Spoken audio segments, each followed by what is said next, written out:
तो आपसे पहले भी हम लोग ने चर्चा की, आप पेपर देख रहे हैं कि नहीं मेंस के? सब लोग देख रहे हैं? क्वेश्चंस लग रहे हैं आपको? जो बातचीत की जाती है क्यों की जाती है, कारण समझ में आ रहा है? हाँ, वो पेपर देखोगे तो समझ में आएगा, अदरवाइज तो आप अगर ये सोचोगे कि हमको तैयारी करनी है और तैयारियां हो रही कि नहीं हो रही, अगर इसका मूल्यांकन करोगे तो हो सकता है कि आपको क्लास समझ में ना आए और आपको लगे कि शायद ये अलग बात कर रहे हैं। लेकिन अगर आप पेपर देखोगे तो लगेगा कि पूरा वही चल रहा है, ठीक है? और हम पेपर के अकॉर्डिंग बता रहे हैं। दरअसल क्या होता है कि जैसे आपने देखा है कि किसी हॉस्पिटल में जाते हैं आप तो सीढ़ियां नहीं होती बल्कि रैंप होता है। अब रैंप क्यों होता है जबकि दूसरी बिल्डिंग्स में तो क्योंकि उस पर व्हील चेयर आसानी से ले जा सकते हैं, है ना? जो लोग सीढ़ी चढ़ने में जिनको दिक्कत आती है वो भी धीरे धीरे रेंगते हुए कदमों से चल करके जा सकते हैं। तो अधिकांश हॉस्पिटल्स में आप यहाँ अगर विजिट करोगे तो वहां पर रैंप मिलेगा। तो ये कॉन्स्टिट्यूशन हुआ, कोई लॉ हुआ, कोई पॉलिसी हुई सरकार की, वो उसी टाइप से होती है, कमजोरों को देख करके होती है, जो नहीं चल सकते, क्योंकि उनको मालूम है कि जिनके पांव सलामत हैं वो तो रैंप पे भी चल लेंगे और इसके माध्यम से भी पहुंच जाएंगे, लेकिन सीढ़ियों का उपयोग वो लोग नहीं कर पाएंगे। इसलिए पॉलिसी और ये सब चीजें इस हिसाब से बनती है। तो कई लोग सोचते हैं कि ये बड़ा चमत्कार है, आपको कैसे पता था? अरे ये बहुत सिंपल सी बात है, कमजोरों के हिसाब से बनती है, बात खत्म।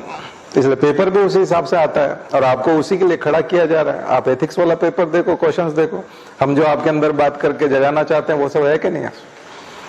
वही चीज है सारी चीज। वो आदमी निकालने की कोशिश करेंगे आपके अंदर से, वो एडमिनिस्ट्रेटर निकालने की कोशिश करेंगे कि आप उन तबकों के लिए कुछ काम के हो कि नहीं हो, तो उनको कोई जरूरत नहीं है। सीधी सी बात है। तो बहुत सिंपल है, कोई भी निकाल सकता है बशर्ते उसको पता हो। उसको पता होना चाहिए कि इस एग्जाम की डिमांड क्या है, फिर बहुत आसान है। तो ये आसान एग्जाम है उन लोगों के लिए जो सेवा करना चाहते हैं, जो लोगों की मदद करना चाहते हैं। और सरकार की जो मंशा है, सरकार की मंशा तो नहीं कहेंगे, व्यवस्था की जो मंशा है, सरकार तो ज्यादा समझदार नहीं है, लेकिन पेपर बनाने वाले तो समझदार है। उनको तो मालूम है कि ये परमानेंट बॉडी है, सरकारें तो आते जाती, नेता आते जाते रहते, भूल जाते हैं लोग नेताओं को। वो जो करंट में रहता है उस समय में हमको लगता है, लेकिन लोग सचिन तेंदुलकर को भूल गए, अब धोनी को भूल गए, अब नए खिलाड़ी होते हैं तब विराट कोहली बाहर हो जाएंगे, लोग उनको भूल जाएंगे। अभी के जो खिलाड़ी हैं उनको याद रखने लगते हैं कि अभी ये बॉलर अच्छा है, ये बैटर अच्छा है। अभी के लोगों को याद करने लग जाता है, आज के रिकॉर्ड को याद करने लग जाता है, अलग ही चीजें हो जाती हैं। समय सबको चेंज कर देता है, लेकिन ब्यूरोक्रेसी तो कोई भी आदमी आएगा तो 30-35 साल का जॉब करेगा, 35 साल तक वो प्रभावित करेगा, रिटायरमेंट के बाद भी पॉलिसी बनाएगा, तो उस आदमी को तो परमानेंट उस स्ट्रक्चर के हिसाब से लिया जाएगा ना। इसलिए कानून बने हुए हैं, इसलिए डीपीएसपी, ये संविधान निर्माताओं ने देखा कि रिसोर्सेज बहुत कम है इस देश के पास, प्रॉब्लम्स बहुत ज्यादा हैं, डिमांड बहुत ज्यादा है, लोग बहुत ज्यादा हैं, और अगर इतने से रिसोर्सेज हैं और ऐसे में अगर केवल जो पावरफुल लोग हैं, इसलिए तो लाइन लगवाई जाती है। लाइन लगवाने का मतलब ही होता है कि जब लिमिटेड चीजें हैं, अगर ताकत के बलबूते पे है, जैसे एक एक लड्डू सबको देना है तो लाइन लग जाएगी, तो सबको एक एक लड्डू मिल जाएगा।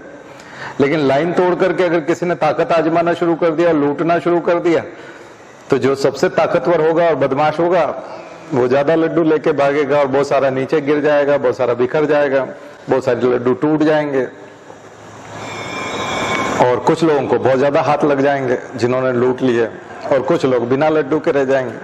कॉन्स्टिट्यूशन मतलब वो लाइन लगवाना, डीपीएसपी मतलब लाइन लगवाना, मौलिक अधिकार मतलब लाइन लगवाना, और लाइन लगवा करके बांटना, अदरवाइज एनार्किज्म आ जाएगा, केओस हो जाएगा। अनार्किज्म में किसका फायदा होना है? इसीलिए तो फिर कर्फ्यू लगाते हैं, आर्टिकल 34 मार्शल लॉ लगा देते हैं। क्यों? क्योंकि व्यवस्था बिगड़ गई है। कैपिटल हिल में घुस गए थे, वहां पर आपने देखा, अभी राष्ट्रपति भवन में घुस गए थे श्रीलंका में लोग, पुलिस जब हथियार डाल दे और कुछ न कर पाए तब 34 लागू हो जाता है। इसलिए 34 आर्टिकल 34 में व्यवस्था है मार्शल लॉ की। हम कर रहे हैं अभी आज फंडामेंटल राइट्स बचे हुए करेंगे, लेकिन आप देखोगे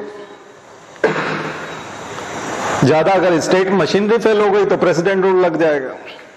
टोटल अगर रिस्ट्रिक्शन हो गया, कुछ विद्रोह हो गया, सशस्त्र विद्रोह हो गया तो इमरजेंसी लग जाएगी, नेशनल इमरजेंसी लग जाएगी। लोकल एरिया प्रॉब्लम है तो मार्शल लॉ लग जाएगा। तो ये सब व्यवस्था है ना, और उसमें फंडामेंटल राइट्स भी थोड़े से रिड्यूस होंगे, थोड़ी सी दिक्कत तो आएगी। लोगों को फंडामेंटल राइट्स एंजॉय करने को उस हद तक नहीं मिलेंगे जैसे आम दिनों में मिलते हैं। तो ये व्यवस्था है कि लाइन लगी रहे, सबको बराबर मिलने का, अपनी बारी का इंतजार करें, लोगों में ये पेशेंस हो। लेकिन कल जो मैं बता रहा कि अडानी अंबानी और ये जो चीजें जब होती है तो लोगों को दिखता है कि मतलब मिलेगा नहीं, क्योंकि बचेगा नहीं, क्योंकि बहुत ज्यादा लेके भाग रहा है, तो फिर लोग लाइन तोड़ने पे उत्सुक हो जाते हैं।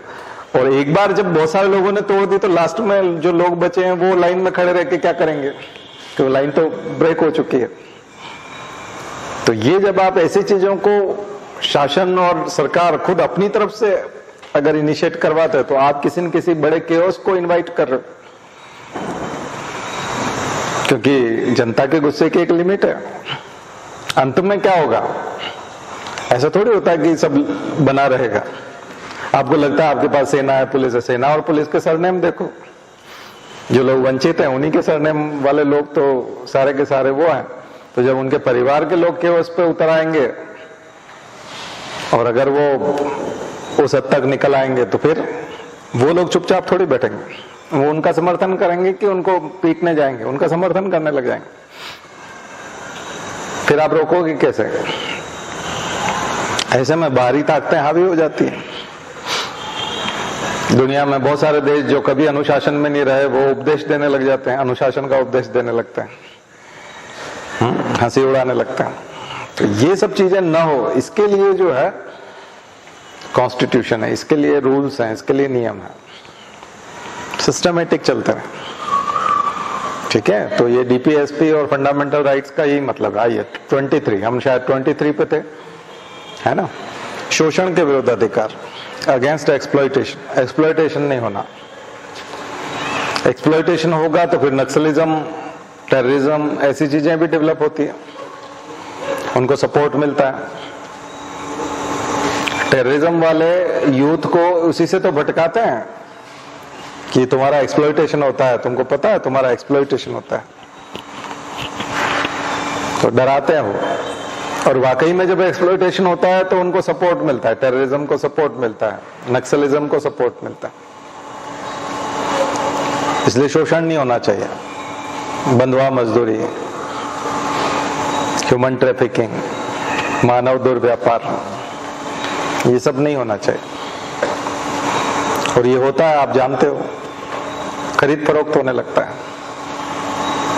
जब भी कभी गरीबी आएगी, जब भी इस प्रकार की अराजकता आएगी, वहां इंसान बिकने लगते हैं, महिलाएं बिकने लगती, छोटी बच्चियां बिकने लगती, व्यापार होने लगता है उनका, बोली लगने लगती। तो ये जो चीजें हैं, आर्टिकल 23 प्रोटेक्शन देता है, रोकता है, अधिकार देता है। और अधिकार का मतलब यह है कि सुप्रीम कोर्ट में सीधे जा सकते हो। मौलिक अधिकार का मतलब ये है, आपको बीच में कोई बाधा नहीं बने, हाई कोर्ट में भी जा सकते हो, सुप्रीम कोर्ट में भी जा सकते हो। और सुप्रीम कोर्ट तो आपका सबसे जुरिस्डिक्शन, प्राइमरी जुरिस्डिक्शन है। हाई कोर्ट वाला तो एक बार मना भी कर सकता है फंडामेंटल राइट्स के मामले में। हाई कोर्ट वाला मना भी कर सकता है कि नहीं, ये हम नहीं देखेंगे, अभी हमारे पास टाइम नहीं है। लेकिन सुप्रीम कोर्ट को तो एंटरटेन करना ही है, उसके लिए तो प्राइमरी जुरिस्डिक्शन आता है फंडामेंटल राइट्स में। ये इंपॉर्टेंस है फंडामेंटल राइट्स का। और आपके बिहाफ पे कोई दूसरा भी जा सकता है, लोकस स्टैंडाई नहीं है इसमें। लोकस स्टैंडाई का कंसेप्ट है तो वो थ्योरी वो यहां काम नहीं करेगी।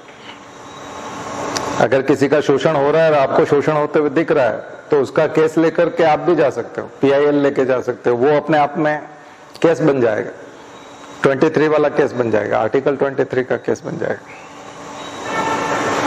आप जा सकते हो कि वहां हमने देखा कि वहां किसी का शोषण हो रहा है, कुछ लोगों को बांध के रखा हुआ है, दिन भर उनसे मजदूरी कराते हैं, उनको वापस बांध के ले, वो लोग थोड़ी जा पाएंगे सुप्रीम कोर्ट में। आप जा सकते हो, दूसरे स्टेट का आदमी जा सकता है। राजस्थान वाले ने यदि भोपाल में कुछ देखा है तो जयपुर वाला आदमी जाके बता सकता है सुप्रीम कोर्ट को। सुप्रीम कोर्ट को उसको संज्ञान लेना पड़ेगा, है ना, जबरदस्त चीज। तो मामूली अधिकार नहीं है। दरअसल इन अधिकारों को आप पढ़ोगे और उसके मीनिंग को समझोगे तो समझ में आएगा। ऐसे तो हम सोचते हैं कि ये फलाना है, ये यूं है, ऐसा नहीं। वो निर्जीव नहीं है, जीवंत है, जिंदा है, वो दहाड़ते हैं। वो एक एक अधिकार दहाड़ता हुआ अधिकार है, उसके अंदर से चित्कारें निकलती, आवाजें निकलती हैं, घोषणाएं हैं, वो डिक्लेरेशन है, वो मामूली चीज नहीं है। वो अधिकार देते समय में उनको इतना अच्छा लगा था संविधान सभा के लोगों को, वो तो हम नहीं समझते उसका इंपॉर्टेंस, हमको नहीं पता उसका इंपॉर्टेंस, हम जानते ही नहीं क्योंकि हम पढ़ते हैं। वो जिंदा चीजें हैं, उपयोग में आने वाली चीजें। 24 छोटे बच्चों को और उसको खतरनाक कामों में नहीं लगाएंगे, कारखानों में इसमें नहीं लगाना है आपको। खतरनाक काम में तो बिल्कुल भी नहीं लगाना, और 6 से 14 साल वाले का तो बिल्कुल भी नहीं लगाना। 86th amendment, constitutional amendment, RT, right to education, right to life का पार्ट बना दिया 21A, और इधर इसमें भी संशोधन कर दिया। बिल्कुल नहीं करना। छोटे बच्चों का 6 से 14 साल वालों का तो बिल्कुल नहीं करना। 14 से 18 वाला का भी रखा है उन्होंने। 14 से 18 वाले को भी ज्यादा खतरनाक कामों में नहीं लगा सकते। पटाखा फैक्ट्री में नहीं लगाना है, खतरनाक कामों में नहीं लगाना। केवल क्या कर सकते हैं वो बच्चे, स्कूल के टाइम के बाद में अपने माता पिता के कामों में, जो घरेलू काम है उसमें, या व्यावसायिक काम जो घर में ही चल रहा है, फैक्ट्री नहीं ले जा सकते, माता पिता भी फैक्ट्री नहीं ले जा पाएंगे। घर में यदि वो कोई काम करते हैं तो उसमें मदद करवा सकते हैं आप उनसे, वो भी स्कूल के टाइम के बाद। इसकी छूट है, स्कूल से जब वो आ जाएं तब, ठीक है। इसके अलावा जो आप सुनते हो कि जो रियलिटी शोज हैं, डांस कंपटीशन होते हैं, म्यूजिक के होते हैं, उनमें उन बच्चों से जबरदस्ती नहीं करवाया जाएगा, और स्कूल छुड़वा करके कभी नहीं करवाया जाएगा। एक्टिंग, गाना, डांस स्कूल छुड़वा के नहीं करवाया जाएगा। उनका स्कूलिंग चलता रहना चाहिए और जबरदस्ती नहीं होना चाहिए। उसके माता पिता की सहमति और उसको कंफर्टेबल लगना चाहिए बच्चे को, तब आप रियलिटी शो में, उसके लिए भी गाइडलाइन है, वो भी 24 में आता है।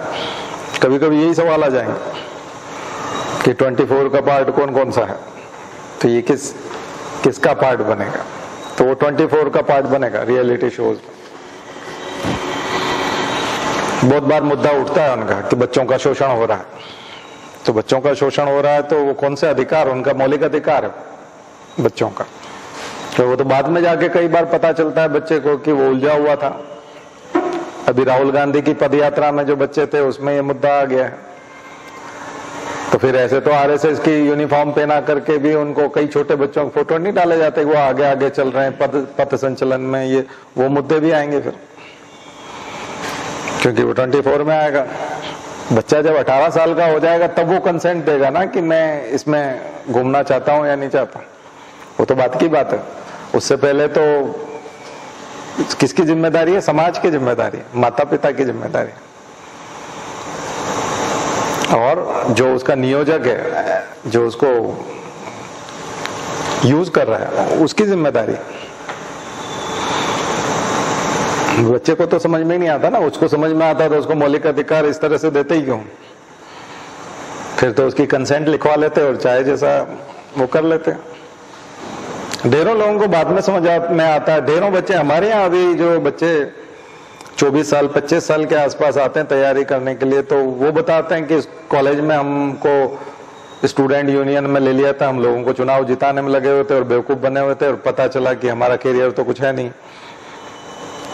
वो अब रियलाइज करते हैं कि वो पॉलिटिक्स में चले गए थे एक तरह से गलती से। आप यहाँ किसी मंत्री के बंगले पे चले जाओ, सुबह मंत्री जो 11 बजे गांवों के दौरे पे जा रहा है, आप चढ़ जाओ उसकी गाड़ी में, मना थोड़ी करता हो। भाई साहब बोल दो, दिन भर चाय पानी खाना वाना चलता रहेगा आपका, और वो भाई साहब बोलते रहते हैं। कॉलेज के बच्चे बैठ जाते हैं गाड़ियों में और मंत्री जी के साथ दिन भर सेल्फी लेते रहते हैं, और ऐसा लगता है कि मंत्री के वो खास हैं, जबकि मंत्री उनका नाम भी नहीं जानता कई बार। और जब 3-4 साल ऐसी हरकतें करते करते हो जाता है, तो फिर बाद में घर वाले बोलते कुछ कमाओगे दमाओगे, या एक्सटॉर्शन में कहीं फंस जाते हैं। वसूली, मंत्री के नाम पे वसूली कर रहे थे, पुलिस ने दर दबोचा। मंत्री जी ने बोला 10 लाख रुपए दे, तो पैसे तो होते नहीं है, फिर उनके नाम से वसूली करने लगते हैं, तो पुलिस पकड़ लेती है। मंत्री मना कर देता, बोले मैं नहीं जानता इसको, मेरा इससे कोई रिलेशन नहीं है। जेल आया समझ, तो जेल या फिर करियर बर्बाद, यही हश्र है सारे युवा नेताओं का। फिर यहाँ बैठते हैं बच्चे, तो वो आके बताते हैं सर हम बर्बाद हो गए, अब आपने बताया तो अब हम तैयारी करना शुरू करना चाहते हैं। अधिकांश जो मैंने कोर्सेज देखे, BCA, BBA, BCom, ये वाले कोर्स वाले सबसे ज्यादा होते हैं। इसलिए मैं इन कोर्सेज का विरोध करता हूँ, क्योंकि उसमें ज्ञान जैसा कुछ आता ही नहीं, समझ ही नहीं विकसित होती है उसको बिल्कुल समझ विकसित नहीं होती कि उसकी जिंदगी चल क्या रही है, बिल्कुल ही समझ में नहीं आता। बहुत सारी चीजें समझ में नहीं आएगी, कौन सी मूवी देखना चाहिए, कौन सा सीरियल देखना चाहिए, यूट्यूब पे क्या देखना चाहिए, क्या नहीं देखना चाहिए। एक व्यक्ति माँ के गर्भ में होता है और एक पैदा होने के बाद जो बाहर आके देखता है, उतना अंतर होता है। कई बार एक समझ आने के बाद इतनी समझ आती है कि उसके बाद उसको दुनिया समझ आने लगती है। अच्छा, मतलब इसका मतलब ये है, इसका मतलब ये है, इसका मतलब ये है। तो इतने दिन क्या थे भाई, हम बेवकूफ थे? हाँ तो थे ना। थे, पता ही नहीं है, होश ही नहीं है। जबकि PG हो गए, पोस्ट ग्रेजुएट हो गए, वो तो 20 क्वेश्चन BNB ले आते हैं, वो पकड़ते हैं, 60-70% बन जाता है। 2-2 दिन पढ़ के MA हो जाता है, MSc हो जाता है। क्या रखा उसमें? एजुकेशन सिस्टम ही ऐसा है कि अकल ही नहीं आने देता है, विकसित ही नहीं होने देता अकल। तभी तो UPSC के पेपर की हवा नहीं लगती। ये है, ठीक है। तो सबसे पहले तो जागृत होना पड़ेगा, जिंदा होना पड़ेगा। जो दिख रहा है वो समझ में आ जाए आपको कि जो दिख रहा है वो है कि नहीं, हमारा आसपास जो हो रहा है वो ठीक है कि नहीं, इसमें क्या सही है क्या गलत है। इसके लिए बहुत टाइम नहीं लगता है, एक बार समझ आने के बाद ज्यादा टाइम नहीं लगता। जिसको एक बार फ्रूट्स खरीदना आ गया, जिसको एक बार सब्जी खरीदना आ गया, तो कौन सी खराब है कौन सी सही है 1 मिनट में समझ में आता। जब तक नहीं आती है तो वो हमेशा डांट खाता रहता है घर पे, ये क्या उठा लाया था। देखा होगा आपने, बहुत सारे लोगों को खरीदना ही नहीं आता, वो हमेशा गलती करते हैं। और जिनको आता है फिर उसको काम भी सौंपा है, उसकी तारीफ भी होती है, अरे भाई तुम लाना, इनको किसी को समझ में नहीं, तुम अच्छा लाते हो। बात समझ में, उसका दिमाग खुला हुआ है भाई, इतना सही तो अंतर है, सिंपल सी बात है। आप कहोगे इसमें कौन सी बड़ी बात है, अच्छा अच्छा देख करके लाना, नहीं अच्छा अच्छा देख करके आपको बेवकूफ बना देता है, आपको समझ में नहीं आएगी। कई बार वो जो एक छोटा सा स्टिकर चिपकाता है गोल वाला सेब पे, वो जहां गड्ढा होता है उसी पे चिपकाता है उसी के ऊपर चिपकाता तो लोग सोचते हैं कि सुंदर स्टिकर लगा हुआ है, गारंटी है इसमें, ओके लिखा हुआ है, बेस्ट क्वालिटी लिखा हुआ है, ठीक है। तो आपको पकड़ना आना चाहिए। फ्रॉड के चक्कर में आ जाते हैं, शॉर्टकट के चक्कर में आ जाते हैं। ढेरों शिकायतें आती, मेरे पास आते हैं, सर आप दिलवा दीजिए 40,000 रुपए, 50,000 रुपए, क्यों, हमने OTP बता दिया था। ढेरों लोग, देखिए आपके भले के लिए कभी भी फोन नहीं आएगा, ध्यान रखिए। आपका भला जहां होना है आपको चक्कर काटने पड़ेंगे बैंक के। आपका कार्ड खराब हो गया, आपको चेंज कराना है, तो उसके चक्कर काटने पड़ेंगे आपको, या फिर बैंक में जाकर के रिक्वेस्ट करनी पड़ेगी। घर बैठे आपकी भलाई कोई नहीं करेगा। अगर आपके पास कॉल आ रहा है इसका मतलब फ्रॉड है, आपकी भलाई की बात कर रहा है कॉल पे, इसका मतलब है कि आपको धोखा दिया जा रहा है। पक्की बात बता रहा हूं मैं आपको, कोई भी फोन करके आपकी भलाई नहीं करेगा, ये बात दिमाग में बिठा लो। मतलब 100, मतलब आगे सुनने की कोई जरूरत नहीं है, उस फोन को वहीं काट दो। क्योंकि कई लोग उसको सुनाना चाहते हैं, गाली देना चाहते हैं, वो तो एनोनिमस टाइप आदमी, वो तो दिन भर प्रैक्टिस कर चुका है सुनने की, तो सुनाने से भी कोई मतलब नहीं। ये भी बेवकूफी है, पत्थर से सिर मारने जैसा है। आपको लग रहा है पत्थर को हमने सबक सिखाया, आपको चोट लगेगी। और किसी का अगर कमजोर है तो ब्रेन हेमरेज हो जाएगा, हार्ट अटैक हो जाएगा ज्यादा गुस्से में बात करने से, क्योंकि वो तो उधर से कुछ भी बोल सकता है, क्योंकि वो बैंक थोड़ी है। दिन भर आप पूरा आपका ईमेल देखो, आप कितने इनबॉक्स में कितने मेल होंगे आपके पास फर्जी वाले, आपके पास कितने सारे मैसेजेस होंगे और कितनी सारी फ्रॉड कॉल आती हैं दिन भर में। तो ये कि मैं बहुत भलाई की बात बता रहा हूं आज। आप कभी भी आपके फायदे के लिए फोन नहीं आएगा, ध्यान रखिए। फोन किस लिए आएगा? आपको लूटने के लिए आएगा, और वो बताएगा कि इसमें आपका फायदा है। फोन अगर आगे से आ रहा है तो आपको लूटने की कोशिश शुरू हो गई है। और अगर आप ट्रैप में आ गए और उसने जैसे जैसे बताया वैसा करने लगे तो आप फंस जाएंगे। कई बार ओटीपी नहीं बताएंगे, कार्ड की डिटेल बता देंगे, उससे भी फंस जाएंगे, पैसा चला जाएगा।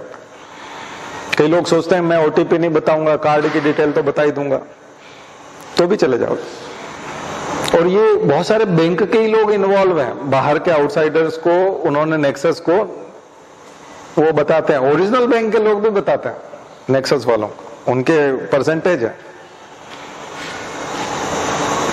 तो पता लगेगा कि अच्छा एचडीएफसी का कार्ड आपके पास अभी आया है, तो नहीं तो उसको कैसे पता है एचडीएफसी का कार्ड आया? यानी एचडीएफसी बैंक के किसी आदमी ने, जिसने कार्ड जारी करने में उसकी भूमिका थी, उसी ने उसको बताया होगा ना कि इसके पास एचडीएफसी का कार्ड आया है। उसको कैसे पता चला फ्रॉड करने वाले को? आया ना समझ? तो नेक्सस का पार्ट होता है। लेकिन आपकी भलाई के लिए फोन आ रहा है, मतलब आप बोलना नहीं, कुछ नहीं करना है, बात खत्म, ब्लॉक करो उसको। शिकायत भी किस किस के करोगे? दिन में बहुत सारे आते हैं, किस किस के शिकायत करोगे? शिकायत करने से भी कुछ नहीं होगा। पुलिस को पता है, पूरा पूरा गांव, आपने देखा बिहार में एक गांव था जिस गांव के 200 लोग लड़के यही काम करते हैं और करोड़पति हो गए। इसका मतलब पुलिस को पता नहीं होगा? पुलिस वाले सब जानते हैं किस गांव में होता है, कौन लोग करते हैं। अगर उनके खुद के साले का, पत्नी का अगर लफड़ा पड़ जाए तो वो तुरंत उसी दिन पकड़ लाएंगे, बाकी आम आदमी का नहीं करेंगे। आया समझ में? पुलिस इन्वॉल्व है उसमें, हमारी एजेंसियां इन्वॉल्व है, और सबके हिस्से हैं, चोर हैं।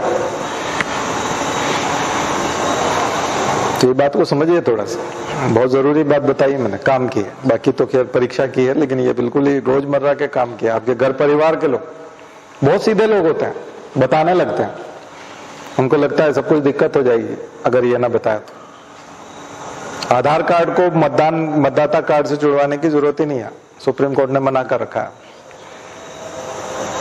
बिल्कुल भी जरूरत नहीं है। और फोन पे तो बिल्कुल भी जरूरत नहीं, घर आता है तब भी जरूरत नहीं है, क्योंकि उसी के बहाने, वो जोड़ने के बहाने वेरिफिकेशन मांगेगा, ये ओटीपी और पैसा गायब, वो तीसरी शक्तियां कामयाब हो जाएंगी। और मतदाता कार्ड से क्यों जोड़ना भाई? फिर आपका ये नहीं होगा, फिर बाद में आप ये नहीं करा पाएंगे, वो नहीं करा। अरे क्या नहीं करा पाएंगे? पागल है क्या? क्यों करेंगे हम, और क्या करना है हमको? मतदाता है, बात खत्म।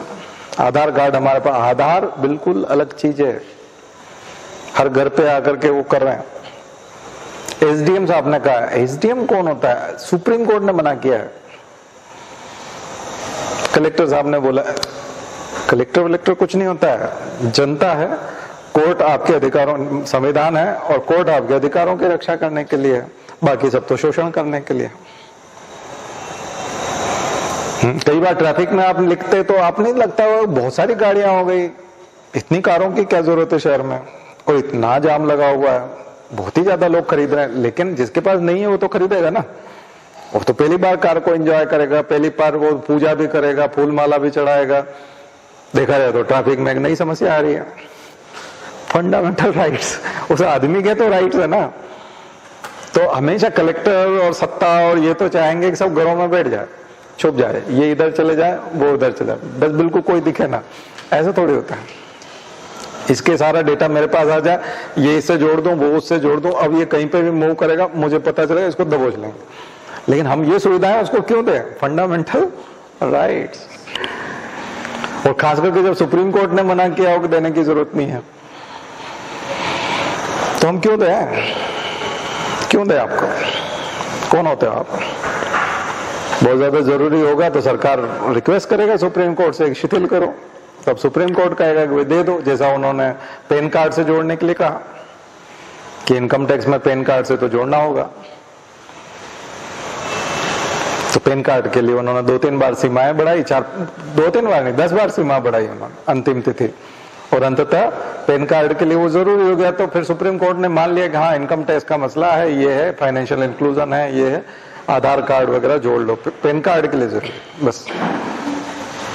बाकी तो राइट टू प्रिवेसी उन्होंने 9-0 से पास कर रखा, 9-0 से। एक जज भी फेवर में नहीं है प्राइवेसी के वायलेशन के लिए, पट्टा स्वामी केस, सिंगल जज भी नहीं है उसकी तरफ कि आपको अपना डेटा देना है।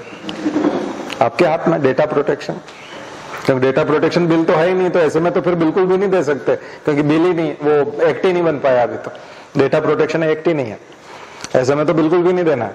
पहले एक बार डेटा प्रोटेक्शन एक्ट आ जाए तो जिम्मेदारी हो जाएगी चुनाव आयोग की भी कि हमने तुमको दिया था और तुमने लीक कर दिया। अभी तो कोई अकाउंटेबिलिटी नहीं है उसकी, ऐसे में तो कैसे देते हैं आपको? फंडामेंटल राइट्स ये सिखाते हैं। मैं आपको फंडामेंटल राइट्स पढ़ा रहा हूं तो उसी लैंग्वेज में बात कर रहा हूं, जबकि हम सब गलती करते हैं। फलाने ने बोला, फलाने साहब ने बोला। अरे साहब कौन होता भाई? साहब आप कोई कुछ नहीं है।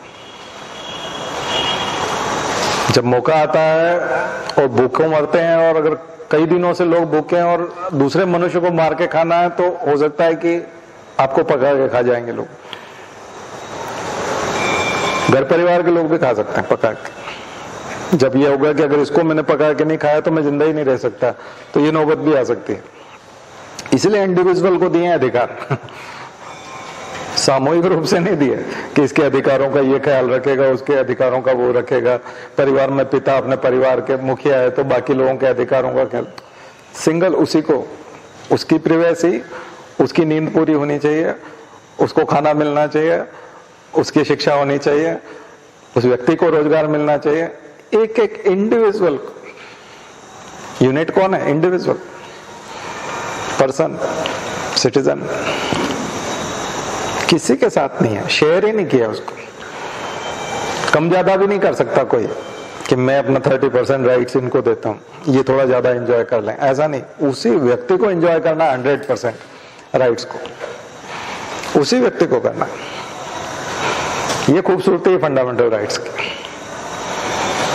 आप इस देश में पैदा हो गए, नागरिकता मिल गई, अब नागरिकों को जो अधिकार है वो सारे अधिकार आपके पास और इंडिविजुअल के पास, कोई नहीं छीन सकता। और सबसे बड़ी चीज है, स्टेट तो दुश्मन है। राइट्स किसके अगेंस्ट मिले हुए? स्टेट के अगेंस्ट मिले हुए। फंडामेंटल राइट्स में तो स्टेट को ही दुश्मन, दो पार्टी बताते ना। आपके यहाँ कोर्ट चल रहा होता है तो कई बार पड़ोसी भी पूछते हैं आपका केस चल रहा है तो किसके साथ चल रहा है, आपका दुश्मन कौन है? तो वर्सेस किसके?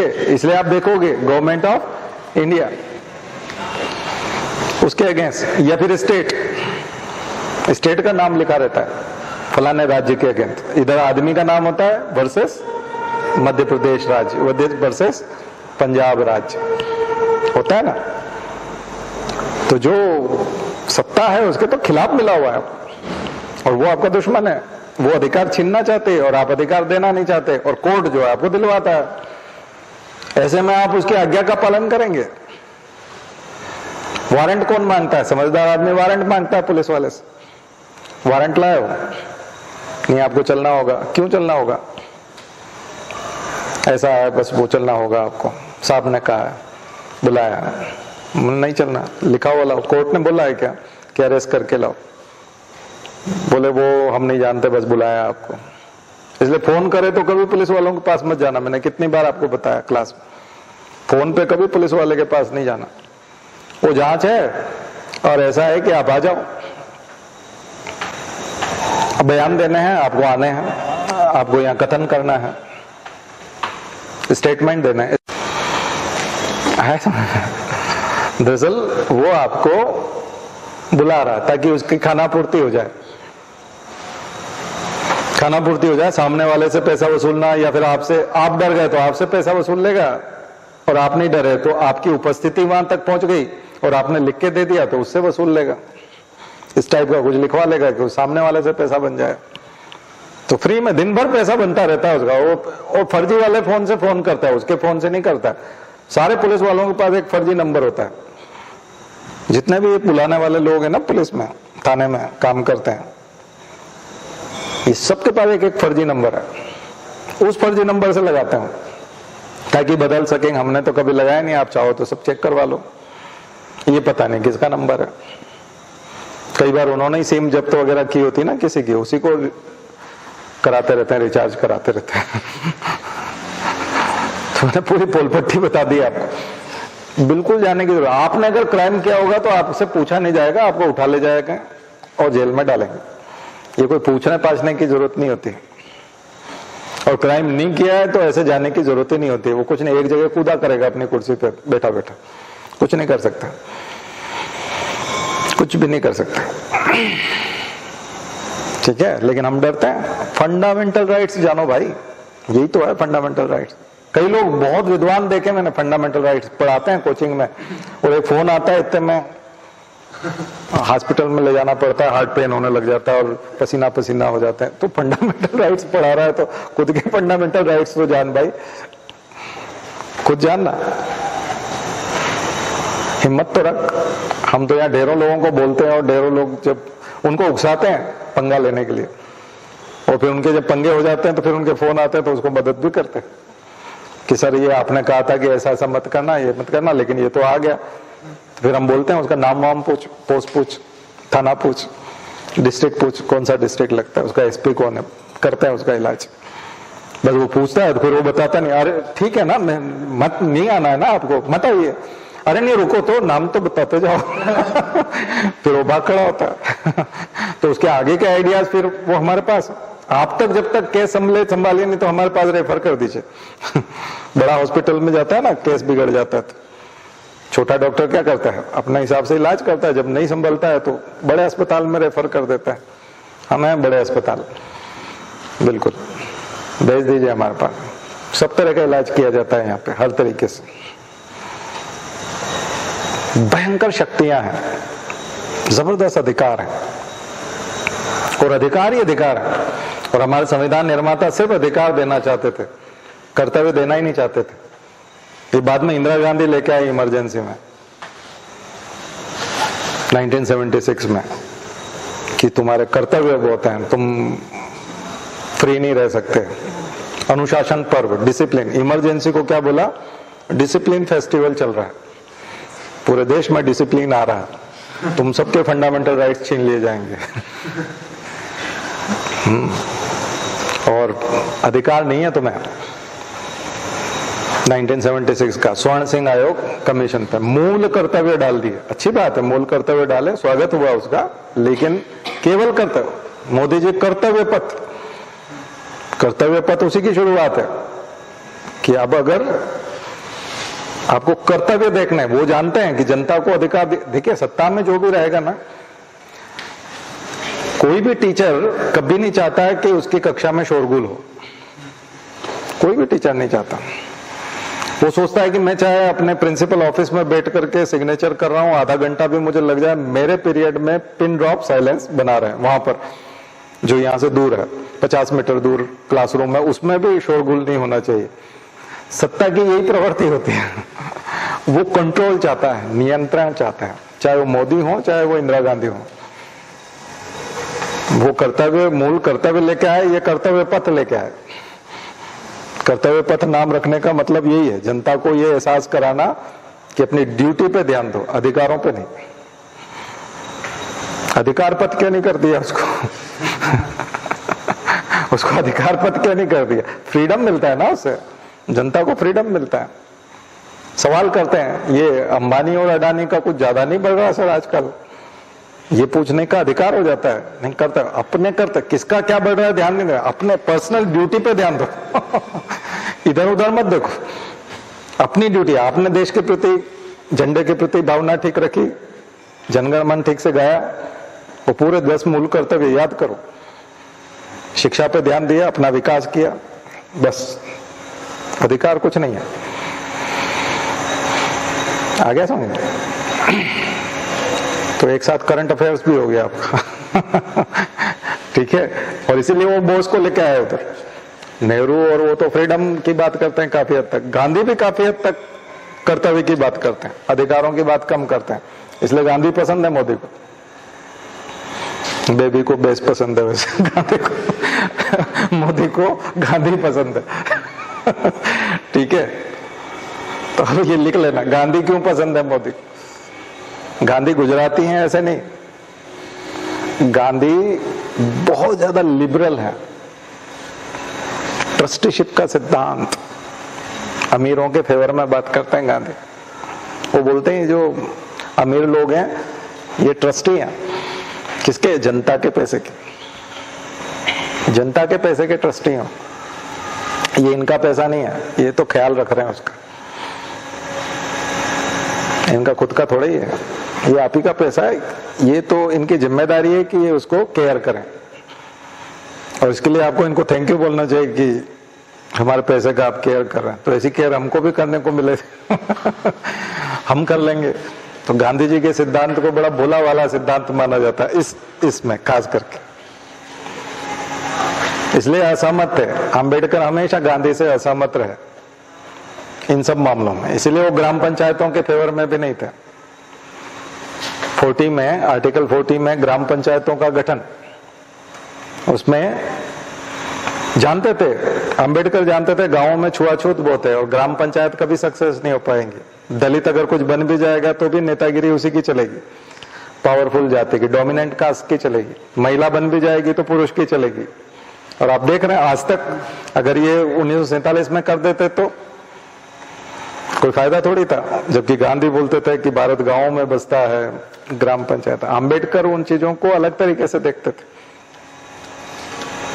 अंबेडकर समाजवाद के और कम्युनिज्म के चक्कर में भी नहीं पड़े, गांवों के चक्कर में भी नहीं पड़े, ट्रस्टीशिप सिद्धांत के चक्कर में नहीं पड़े।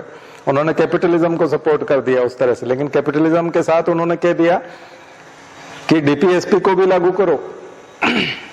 डीपीएसपी नहीं ला रहे थे, अंबेडकर ने कहा डीपीएसपी भी होना चाहिए, चाहे वो जस्टिसिएबल ना हो, लेकिन जनता की कोर्ट में तो जस्टिसिएबल है, एनफोर्सिएबल है। अगला चुनाव हार जाएंगे लोग, अगर डीपीएसपी लागू नहीं किए तो वो सरकार अगला चुनाव हार जाएगी। बात समझ में आई? अंबेडकर ने साफ साफ कहा 2 तरह की कोर्ट है, एक जनता की कोर्ट है, एक सुप्रीम कोर्ट है, यानी दूसरे न्यायालय हमारा, हाई कोर्ट, सुप्रीम कोर्ट। तो आप फंडामेंटल राइट्स को तो सुप्रीम कोर्ट, हाई कोर्ट में ले जा सकते हो सीधा, और रीट्स दी हैं जो हम 32 में पढ़ेंगे। बट डीपीएसपी ठीक है कि कोर्ट में एनफोर्सेबल नहीं है, लेकिन जनता की कोर्ट में तो है ना। जनता तो देख रही है ना कि ये क्या कर रहे हैं डीपीएसपी के साथ में। अगला चुनाव हार जाएंगे, लूज कर जाएंगे अगर उन्होंने डीपीएसपी के साथ खेलना शुरू किया तो। बात समझ में आई? तो कितना बड़ा जबरदस्त मत था वो, तो इस चीज को समझिए। तो संविधान की मूल मंशा जो है वो ये थी। इसलिए जब आप अभी हम डीपीएसपी तो अब नेक्स्ट वीक लेंगे, थर्सडे को। आज हम थोड़ा इसको कंप्लीट करें। आइए धार्मिक स्वतंत्रता और इसकी बात करते हैं। 25 से 28, 25 से 28 आर्टिकल 25। आर्टिकल 25 धार्मिक अधिकार है और ये धर्म के कॉन्शियंस की बात करता है, यानी कि धर्म को मानने का अधिकार, और उसको प्रोपेगेट करने का, प्रोफेस करने का, यानी कि आप व्यक्त कर सकते हैं कि आप कौन से धर्म को मानते हैं, उसके बारे में आप बात कर सकते हैं कि मेरा धर्म बहुत अच्छा है और मेरे धर्म में बहुत अच्छा है, बोलना तो नहीं, लेकिन मेरे धर्म में ये अच्छी बातें कही गई है, मेरे धर्म के फाउंडर ने इन बातों को कहा है, ये बात आप दूसरे को बता सकते हो, ये अधिकार है आपको। आर्टिकल 25 में, आर्टिकल 25 में व्यक्तिगत इंडिविजुअल को राइट है। किसको राइट है? इंडिविजुअल को। 26 में इंस्टीट्यूशन और ऑर्गेनाइजेशन और कलेक्टिव राइट है, जबकि 25 इंडिविजुअल का राइट है, जिसमें आप विश्वास कर सकते हो, मान सकते हो, धर्म को मान सकते हो और उस धर्म का प्रचार कर सकते हो और व्यक्त कर सकते हो कि, बता सकते हो कि आप किस धर्म को मानते हो और क्यों मानते हो। आप बोल सकते हो और नहीं बोलने का अधिकार भी है कि आप मना भी कर सकते हो कि आप, अगर कोई पूछे आप किस धर्म को मानते हो, तो आप कुछ नहीं बोलोगे। ये भी एक आपका अधिकार है। मना करने का भी अधिकार है कि मैं किस धर्म को मानता मैं नहीं बताना चाहता। डिनाय करने का भी अधिकार 25 में है। ये सब चीजें किसमें है? 25 में। 25 क्लियर हुआ कि नहीं? व्यक्तिगत इंडिविजुअल को अधिकार है, एक एक इंडिविजुअल को अधिकार है कि वो क्या मानता है। उस धर्म में पैदा होना, किसी परिवार का में पैदा हुए तो उस परिवार का जो धर्म है, जरूरी नहीं कि वो उस व्यक्ति का भी धर्म, कोई जरूरी नहीं। जिस धर्म में पैदा हुए वो आपका धर्म है, वो भी जरूरी नहीं है। ये व्यक्ति का इंडिविजुअल का अधिकार है कि वो बताएगा कि वो क्या मानता है, और कई बार नहीं भी बताएगा वो क्या मानता है। अगर वो किसी को न माने तो भी उसका अधिकार है। एथिस्ट होने का अधिकार भी है, थीस्ट भी हो सकता है, एथिस्ट भी हो सकता है, एग्नोस्ट भी हो सकता है, जो ये भी मना कर सकता है भगवान बुद्ध की तरह कि है या नहीं हमको भी नहीं पता भगवान।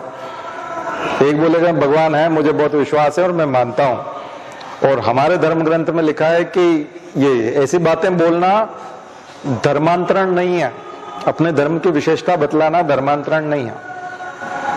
सामने वाले को वो अगर अच्छा लगता है और उस धर्म को वो मानता है कि हाँ ये तो आपने बताया वो तो बहुत जबरदस्त है, इसका मतलब आपका धर्म बहुत अच्छा है, अगर उसको पसंद आता है तो बात अलग है, ठीक है, वो कर सकता है, आपके धर्म में आ सकता है, ठीक है। तो 25 बहुत अल्टीमेट है, जबरदस्त है। 26 क्या करता है? 26 सामूहिक रूप से अधिकार है धर्म के लिए, धार्मिक संसाधनों का, धार्मिक स्थानों का प्रशासन करना और धार्मिक स्थानों का निर्माण करना और धर्म की अभिवृद्धि के लिए काम करना। तो ये कोई संस्था करती है, समूह में करते हैं, ग्रुप में करते हैं, काफी लोग मिलकर के जब करते हैं तो वो 26 हो जाएगा, ठीक, इन्हीं चीजों को। आर्टिकल 27 क्या कहता है? आर्टिकल 27 कहता है कि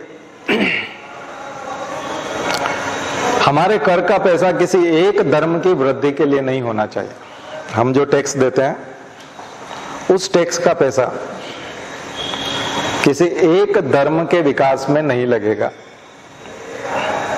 समान रूप से सभी धर्मों के विकास में लगना चाहिए, या फिर धर्म के विकास में नहीं लगेगा। एक सेक्युलरिज्म आपने देखा कि यूरोप का सेक्युलरिज्म, जिसको निगेटिव सेक्युलरिज्म कहते हैं, हमारे यहाँ के सेक्युलरिज्म को डॉक्टर राधाकृष्णन ने क्या कहा? Positive secularism. पॉजिटिव सेक्युलरिज्म का मतलब और निगेटिव सेक्युलरिज्म, राज्य धर्म के मामले में बिल्कुल विचार नहीं करेगा। राज्य और धर्म को आप मिला ही नहीं सकते, राज्य धर्म की बात ही नहीं करेगा, उसका धर्म से कोई लेना देना नहीं है।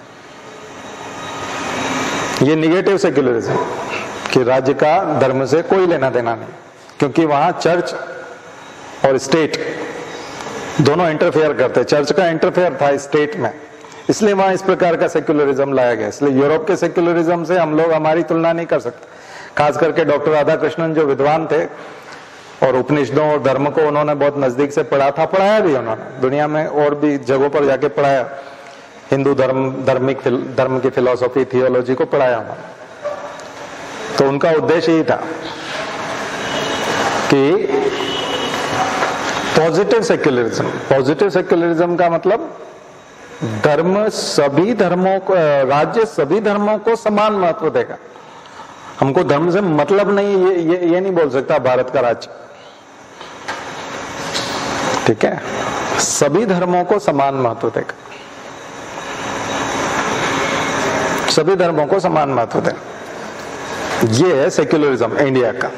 इंडिया का सेक्युलरिज्म है कि स्टेट सभी धर्मों के साथ समान व्यवहार करेगा। देखिए 3 तरह की चीज है, एक होता है टैक्स, एक होता है सेस उपकर, और तीसरा होता है फीस। तो सेस उसी में लगता है जिस काम के लिए वो इकट्ठा किया जाता है, जैसे स्वच्छ भारत सेस, एजुकेशन सेस, तो एजुकेशन में लगेगा, उसका दूसरा उपयोग नहीं हो सकता। फीस क्या होता है कि मान लिया जाए कोई अमरनाथ जा रहा है या कोई किसी और श्राइन पे जा रहा है और रास्ते के खर्चे के लिए उसके लिए सरकार ने उससे शुल्क लिया, फीस ली, तो वो फीस जो है वो बिल्कुल अलग चीज है। वो तो डेफिनेटली उसी काम के लिए लगेगी जिस फीस हमेशा सेवा के, सर्विस के बदले फीस होती है। कोई प्रोडक्ट जब आप सर्विस देते हैं तो उसका फीस होती है, प्रोडक्ट देते हैं तो मूल्य होता है, प्राइस होता है, सर्विस के बदले फीस ली जाती है, सर्विस प्रोवाइडर को फीस पे करना पड़ती है। बट टैक्स जो होता है वो जाकर के जमा हो जाता है सामूहिक खजाने में, सरकार के खजाने में जाके जमा हो जाता है टैक्स। अब इस टैक्स का पैसा जो है वो किसी इंडिविजुअल किसी एक धर्म के विकास में नहीं लगेगा। आर्टिकल 27 ये अधिकार देता है, मौलिक अधिकार है प्रत्येक व्यक्ति को कि उसके खुद का टैक्स का पैसा सभी धर्मों के विकास में लगना चाहिए बराबर, इक्वली। किसी एक धर्म के विकास में नहीं लगना चाहिए। क्लियर हो गया 27? तो प्रधानमंत्री मोदी पे आरोप लगा था कि वो मंदिर में गए थे राम मंदिर का उद्घाटन करने के लिए, शिला पूजन करने के लिए, तो ये आरोप लगा था, डिबेट भी आई थी, बहुत कुछ है, लेकिन उसमें दोनों तरह के मत हैं कि प्रधानमंत्री मोदी प्रधानमंत्री के तौर पर नहीं जा सकते, लेकिन इंडिविजुअल वो भारत के नागरिक भी है तो नागरिक होने के नाते वहां जा सकते, क्योंकि आर्टिकल 25 में उन्हें धर्म को मानने का अधिकार है, क्योंकि वो एक नागरिक भी तो है ना इस देश के, तो नागरिक के तौर पे गए थे, आर्टिकल 25 को यूज कर रहे थे, क्योंकि 27 हो जाएगा नहीं तो। और चूंकि नागरिक हैं और नागरिक प्रधानमंत्री भी है, तो प्रधानमंत्री की सुरक्षा के हिसाब से उसको सारी सुविधाएं तो वही वाली मिलेगी, प्रधानमंत्री वाली, आने जाने की और सुरक्षा गार्ड वगैरह सब, सिक्योरिटी गार्ड तो आप हटा नहीं सकते, क्योंकि वो प्रधानमंत्री पद से रिजाइन देकर के थोड़ी वहां जाएंगे, वो तो वहां जा रहे हैं तो प्रधानमंत्री तो है ना, लेकिन वो जिस भाव से जा रहे हैं वो अंदर का भाव जो है वो कौन सा वाला है, नागरिक वाला भाव। तो ऐसा करके पूरा डिफेंड किया जा सकता है। तो उनके जो फेवर में बोलने वाले लोग हैं उन्होंने उनको नागरिक बताया कि नागरिक गया था, नागरिक नरेंद्र मोदी गया था, प्रधानमंत्री नरेंद्र मोदी नहीं गए थे। ठीक है, नहीं तो फिर ये वाला कंट्रोवर्सी आ जाएगी कि उनके जाने आने का खर्चा सरकारी था और वो जनता के टैक्स का पैसा था और वो किसी एक धर्म के विकास में लग रहा था, ये मुद्दा आ जाएगा। 27 समझ में आया ना, मैंने करंट की घटना से भी जोड़ के बता दिया। या तो फिर आप समान रूप से जाते रहे हो, जैसा कि प्रकाश पर्व मनाया था नीतीश कुमार सरकार ने पटना साहिब में, गुरुद्वारा पटना साहिब में, तो उसमें सिखों के लिए तो सुप्रीम कोर्ट में गया मामला, तो उन्होंने कहा 27 के तहत आप सरकार ये नहीं कर सकती, 500वां गुरु पर्व जो है प्रकाश पर्व सरकार नहीं मना सकती, वो शिरोमणि गुरुद्वारा प्रबंधक कमेटी SGPC या उनकी गुरुद्वारे की प्रबंधक कमेटी खर्चा करे ना।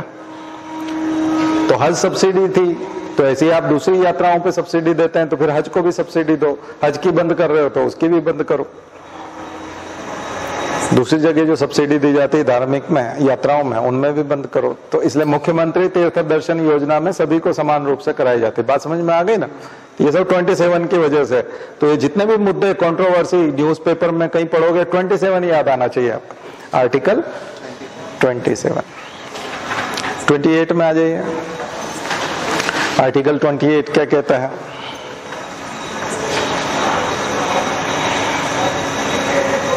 आर्टिकल 28 जो है ये कहता है कि जो धार्मिक शिक्षा है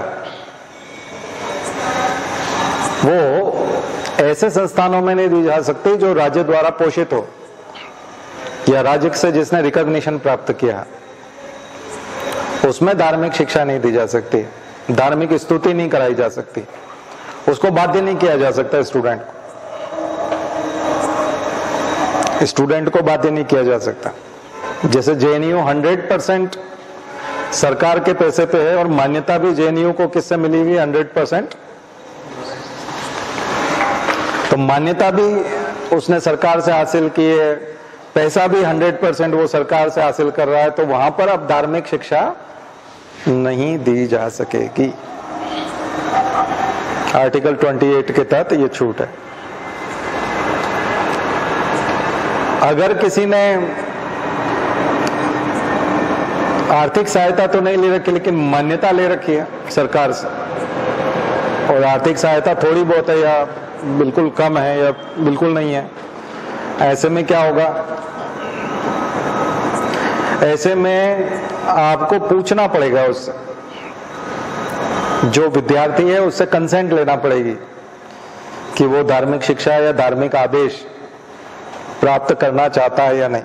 इसलिए सरस्वती वंदना का मुद्दा उठता है, वंदे मातरम का मुद्दा उठता है कि मुसलमान वंदे मातरम क्यों नहीं गाते। जनगण मन तो वो गा लेते हैं, नेशनल एंथम तो, लेकिन नेशनल सॉन्ग क्यों नहीं गाते? इसलिए फंडामेंटल ड्यूटीज में नेशनल सॉन्ग नहीं आता।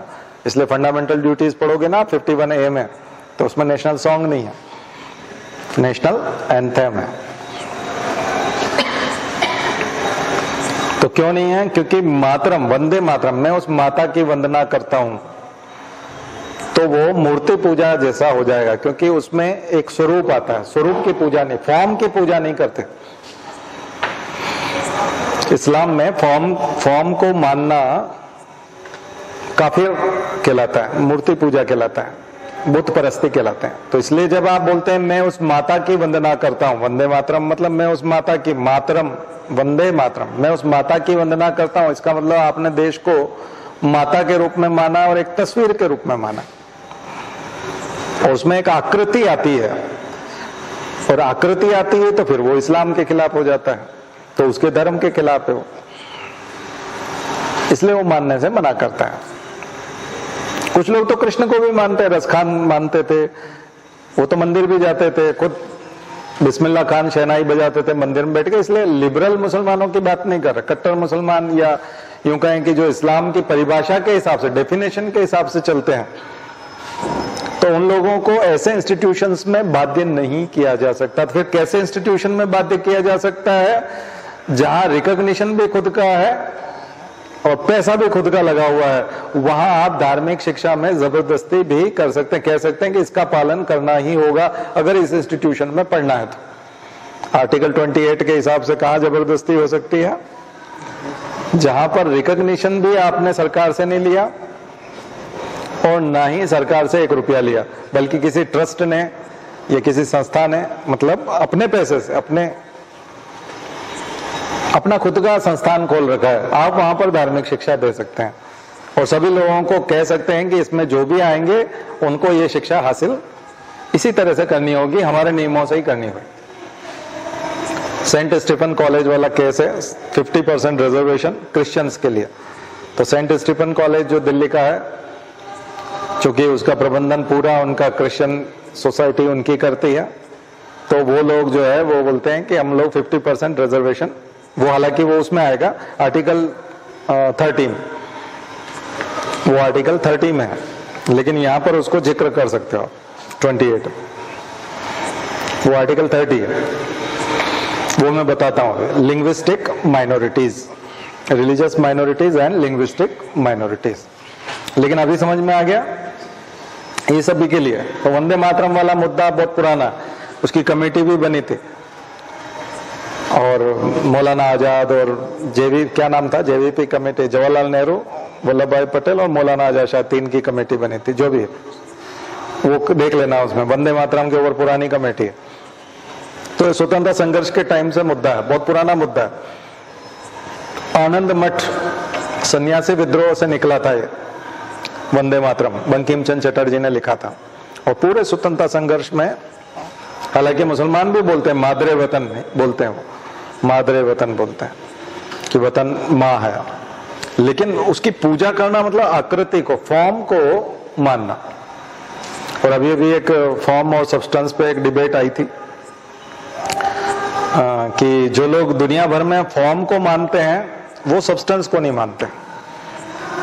दरअसल सब्सटेंस को मानना ज्यादा इंपॉर्टेंट होता है। मुख्य शिक्षा क्या है वो मानना बहुत जरूरी है, उसकी फिलॉसफी को मानना बहुत जरूरी है, फॉर्म को मानना उतना जरूरी नहीं है। इसलिए राम को मानना जरूरी है, राम की मानना जरूरी है। राम की बात को मानना जरूरी, न कि राम को मानना जरूरी है। रामायण को मानना जरूरी है, रामायण गीता को मानने की जरूरत है, गीता में कई कई बातों पे चलने की जरूरत है, बातों पे चलने की जरूरत है, न कि गीता पुस्तक को मानने की जरूरत है। पुस्तक को चाहे आप माने या ना माने उससे क्या फर्क पड़ना है, आप उस पर अगर चलने लगते हैं तो आप सच्चे अनुयायी हैं। इसलिए मोदी ने जो पार्लियामेंट पे सीढ़ी पे अपना सिर झुकाया था तो बोलते हैं ये फॉर्म को मानने वाले हैं, असली में पार्लियामेंट का बेड़ा गर्क कर देंगे।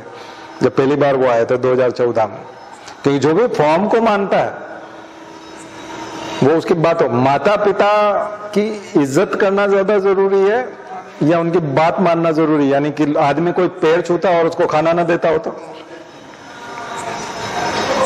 या माता पिता ने कहा शाम को मेरी दवाई लेते आना, लेकिन उसको याद नहीं रहता, लेकिन पैर छूना तो वो नहीं भूलता। और एक बच्चा दवाई याद रख लेता है, पैर नहीं छू पाता। दोनों में से कौन सा अच्छा है? हाँ, सब्सटेंस उसको बोलते हैं, सब्सटेंस। तो पुतिन के लिए भी यही कहा गया था कि वो फॉर्म को, कि हम अपने कंट्री को, तो जो राष्ट्र का बोध कराते हैं, राष्ट्रवाद की बात करते हैं, वो फॉर्म की बात ज्यादा करते हैं, सब्सटेंस की बात नहीं करते। इसलिए नेशनलिज्म में आपको सब्सटेंस पे जाना बहुत जरूरी है। संविधान की पूरी खत्म हो गई, पार्लियामेंट की सारी संस्थाएं बेकार हो गई, फॉर्म लॉज 2 दिन में बन गए थे, जबकि पार्लियामेंट में कम से कम कृषि कानून 2 महीने के बहस के बाद बनने थे। तो आज ये दुर्गति नहीं होती, वापस नहीं लेने पड़ते, किरकिरी भी नहीं होती, एक साल तक किसानों को वहां बैठना भी नहीं पड़ता और पूरी दुनिया में कोई बात भी नहीं होती। इसका मतलब पार्लियामेंट को मानने की जरूरत है। पार्लियामेंट क्यों है वहां पर? डिस्कशन के लिए। कानून कैसे बनना चाहिए, प्रॉपर डिस्कशन के साथ, पूरी तरीके से सारे सिस्टम के साथ गुजर के कानून बनना चाहिए। उसके लिए उसको प्रणाम करने की जरूरत ही नहीं है। जबकि आज तक किसी प्रधानमंत्री ने मत्था नहीं टेका सीढ़ी पर, लेकिन उन सब ने पार्लियामेंट्री सिद्धांतों को ऊंचा रखा, मोरालिटी को ऊंचा रखा, नैतिकता को ऊंचा रखा उन्होंने। बात समझ में आई ना? तो फॉर्म को मानने वाले लोग हमेशा सब्सटेंस से विचलित हो जाते हैं, डेविएट कर जाते हैं। और जनता को ये नाटक बहुत अच्छा लगता है कि वो फॉर्म को माना, देखो देखो उसने ये किया है। पॉपुलिज्म इसी को बोलते हैं, लोकप्रियता इसी को कहा जाता है। अधिकार ये पूरी दुनिया के लीडर के साथ है, पूरी दुनिया के लीडर्स के साथ है, ये केवल एक इंडिविजुअल नहीं है। पूरे दुनिया के जितने भी लीडर हैं, अगर वो फॉर्म को मानने वाले हैं तो उनके सबके लक्षण एक जैसे हैं, सबके लक्षण एक जैसा। और जो सब्सटेंस को मानते हैं वो कई बार अलोकप्रिय होते हैं, जनता उनको समझ नहीं पाती, क्योंकि वो मूल सिद्धांतों में विश्वास करते हैं, मूल आत्मा में विश्वास करते हैं, उसकी आत्मा को कष्ट नहीं होने देते। इसलिए श्राद्ध में लोगों को खिलाना पिलाना और अपने माता पिता की सेवा नहीं करना अंतिम समय में। तो श्राद्ध में खिलाना पिलाना फॉर्म है, और अपने अंतिम समय में माता पिता को खिलाना, चाहे श्राद्ध करें ना करें, वो क्या है? सब्सटेंस है। आया समझ में? ढेरों लोगों को मैं जानता हूं जिन्होंने अपने माता पिता की सेवा बिल्कुल नहीं की, लेकिन श्राद्ध बड़े जोर शोर से मनाते हैं, जबकि वो बकवास चीज है। वो फॉर्म को इंपॉर्टेंस देना जैसा है। सो राम को मानना है या राम की मानना है, रामायण को मानना है या रामायण की मानना है, देश को मानना है या देश की मानना है, संविधान को मानना है या संविधान की मानना है। तो संविधान को तो बहुत मानते हैं सरकार वाले, लेकिन संविधान की नहीं मानते। संविधान कहता क्या है वो टफ काम है, की मानना बड़ा ज्यादा टफ है, क्योंकि उस पर तो चलना पड़ता है ना, कठिन काम है। उसमें पढ़ना पड़ता है, चलना पड़ता है, एक्सरसाइज करना पड़ता है, इंप्लीमेंट करना पड़ता है, रिजल्ट देना पड़ता है, आउटपुट ओरिएंटेड है ना, करके दिखाना पड़ता है। चीज समझ में आई? तो वो चूंकि फॉर्म सब्सटेंस वाला मामला है तो मुझे पूरा एक आर्टिकल याद आ गया, एक आदमी ने बहुत जबरदस्त लिखा और बहुत पॉपुलर है, तो पढ़िए। ऐसी चीजें पढ़ोगे तो यूपीएससी का पेपर देख रहे हो, यही तो है। लैंग्वेज नहीं जान रहे यूपीएससी की क्या लैंग्वेज है, यही लैंग्वेज है। जाकर के देखो यूपीएससी के पेपर की लैंग्वेज क्या है, निबंध की लैंग्वेज क्या है, जाकर के देखो क्या लैंग्वेज। अगर मैं ऐसे बात कर रहा हूं, अगर ये आपको समझ में नहीं आ रही तो यूपीएससी वैसे भी समझ में नहीं आएगा। यही तो लैंग्वेज है और यही सच है। और पूरा इतिहास गवाह है कि शिक्षकों ने ही सच परोसा है। चाणक्य भी शिक्षक था, पूरे इतिहास में उठा के देख लो, शिक्षक ही मार्गदर्शक है, शिक्षक ही बताता है कि सच क्या है और गलत क्या है, उसके पास होती चीजें। आम आदमी नहीं बताता कभी भी। शिक्षकों की जिम्मेदारी है कि वो सच बताए, वो बताए कि क्या हो रहा है, जो हो रहा है वो ठीक हो रहा है कि नहीं। राजनीति अलग चीज है, वो चुनाव के लिए होती है। अगर उनको फेयर करेगा तो सेम चीज को वो भी फॉलो करने लग जाएंगे, अगर उनको फायदा होगा तो। वहां सिद्धांत नहीं होते, वहां तो पार्टी को सीटें लाना, पार्टी के प्रति निष्ठा पार्टी के प्रति होती, देश के प्रति कई बार उतनी नहीं होती। इसलिए राजनीति बिल्कुल डिफरेंट चीज है। लेकिन शिक्षक को समझ में आता है कि हो क्या रहा है और सही क्या है और गलत क्या है, तो वो अपने विद्यार्थियों को बताता है। तभी तो यूपीएससी वाला पेपर तो अपने हिसाब से ले रहा है ना, वो तो राजनीति से प्रभावित ही नहीं हो रहा। क्या चल रहा है उसको कोई फर्क ही नहीं पड़ता, उसके पेपर तो एक ही लैंग्वेज पे है, वो तो सैद्धांतिक है ना, सिद्धांतों पे बात होती है उसके उसमें। तो हम आपसे वही तो कर रहे हैं। तो 28 समझ में आ गया, तीनों चारों कंडीशन समझ में आ गई आपको। किस कंडीशन में जबरदस्ती हो सकती है? जब 1 रुपया सरकार से न लिया हो और राज्य से कोई सहायता प्राप्त नहीं की, राज्य से रिकॉग्निशन भी नहीं लिया, तो फिर आप अपने हिसाब से धार्मिक शिक्षा चलाइए, चलेगा, करना पड़ेगी। तो शिक्षा की बात करता है। 29 और 30 अपनी संस्कृति, भाषा, लिपि को बचाने की बात करते हैं। और 29 दोनों के लिए बात करता है, मेजोरिटी के लिए भी बात करता है, माइनॉरिटी के लिए भी बात करता है। और 30 की विशेषता है कि वो केवल माइनॉरिटी की बात करता है। 30 किसकी बात करता है? केवल माइनॉरिटी की बात करता है। जबकि 29 किसकी बात करता है? मेजोरिटी भी और माइनॉरिटी भी, सभी लोगों को। जैसे हिंदी मेजोरिटी वाले हैं, हिंदू मेजोरिटी वाले हैं, बट माइनॉरिटी भी, उनको अपनी लिपि को बचाने का अधिकार है, संस्कृति को बचाने का अधिकार है, भाषा को बचाने का अधिकार है। वो उसका प्रचार कर सकते हैं, प्रोपेगेट कर सकते हैं, प्रोफेस कर सकते हैं, उसके इंस्टीट्यूशंस बना सकते हैं। और सबसे बड़ी चीज है कि 30 में ज्यादा अधिकार दिया है, 30 में माइनॉरिटी के लिए, अल्पसंख्यकों को थोड़ी, क्योंकि मेजोरिटी वालों को तो दिक्कत आएगी नहीं, ये मान्यता है, तो माइनॉरिटी को दिक्कत आ सकती है क्योंकि वो कम संख्या में, 50% से कम संख्या में होना माइनॉरिटी की परिभाषा। माइनॉरिटी मतलब जिसकी संख्या 50% से कम, 50% से जो ज्यादा लोग हैं वो मेजोरिटी है और 50% से कम है वो माइनॉरिटी। तो माइनॉरिटी को क्या अधिकार है? प्रशासन का अधिकार है, एडमिनिस्ट्रेशन, यानी कि अपनी भाषा, लिपि, संस्कृति, शिक्षा, इन सबको बचाने के लिए जब आप कोई इंस्टीट्यूशन बनाएंगे, कुछ करेंगे, तो उसका एडमिनिस्ट्रेशन आप अपने हिसाब से कर सकते हैं। एडमिनिस्ट्रेशन अपने आप हिसाब से कर सकते हैं। थोड़ा 26 में भी दिया हुआ है इस प्रकार की चीज, लेकिन वहां 26 में एक चीज दी हुई है। क्या दिया हुआ है? इस कानून के हिसाब से बिल्डिंग बनाने, 26 में बिल्डिंग, मंदिर बनाने का अधिकार, इस मंदिर में बैठ करके हम पढ़ रहे हैं, तो मंदिर में कोई बिल्डिंग बनेगी तो कितनी हाइट की बनेगी? तो यहाँ के नगर निगम ने जो बिल्डिंग की हाइट्स निर्धारित कर रखी है, अनुमति प्राप्त करो, इस हाइट से ज्यादा बिल्डिंग आप नहीं बना पाओगे, इस क्षेत्र में नहीं बना सकते, यहाँ ये नहीं कर सकते, वो नहीं कर सकते, ये सब नियम नगर निगम ने बना रखा ना। तो 26 में उसका पालन करना जरूरी है। नियम का पालन करते हुए एडमिनिस्ट्रेशन करने का अधिकार है। 26 में आपको मंदिर बनाने का अधिकार है, मुसलमानों को मस्जिद बनाने का अधिकार है, मदरसा बनाने का अधिकार है, ये सब आप कर सकते हो, लेकिन स्थानीय कानून को फॉलो करना। मध्य प्रदेश राज्य के कानून को भी फॉलो करना है, नगर निगम के कानून को भी फॉलो करना है और भारत सरकार के कानून को भी फॉलो करना है। और अगर ये कैंटोनमेंट एरिया है तो आर्मी का और वो जो भी है उसके भी नियम का कानून का पालन करना है। वो शर्त तो रहेगी, कानून का पालन करने की शर्त उसके साथ जुड़ी हुई, ध्यान रखिए दोनों में, 30 में भी और 26 में भी। 30 में समझ में आ गया, स्पेशली माइनॉरिटीज के लिए। तो अब जाकर के आप पढ़ोगे तो ज्यादा अच्छे से खुल करके समझ पाओगे, ठीक है। इसलिए मैंने कहा ना फंडामेंटल राइट्स बड़े जीवंत है, जब चर्चा होगी तो समझ में आएंगे, ऐसे तो फिर आप किताब में पढ़ते रहो।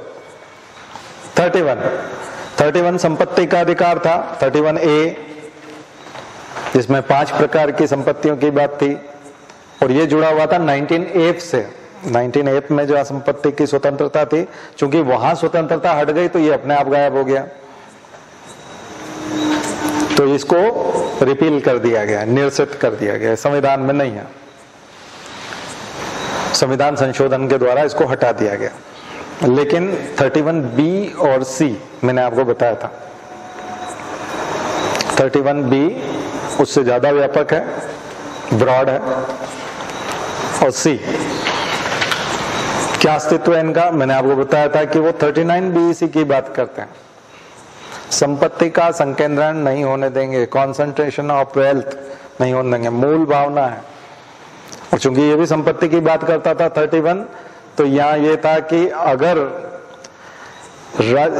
इंदिरा गांधी ने संशोधन किया था 25वां संविधान संशोधन विधेयक, बिल, अधिनियम, 25वां संविधान संशोधन, कॉन्स्टिट्यूशनल अमेंडमेंट एक्ट 25th, कि अगर हम 39B और C के तहत कोई कानून बना रहे हैं, DPSP लागू करने के लिए, जनता की भलाई के लिए कुछ काम कर रहे हैं, तो फिर ये बाधा नहीं बनेंगे 14 और 19। ये बात लिखी हुई है B में।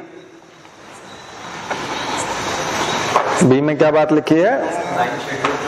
हाँ, 9 शेड्यूल, 9 शेड्यूल के तहत हो जाएगा और उसे नॉन जस्टिसिएबल बना दिया जाएगा, कोई भी न्यायालय में वाद लेके नहीं जा पाएगा।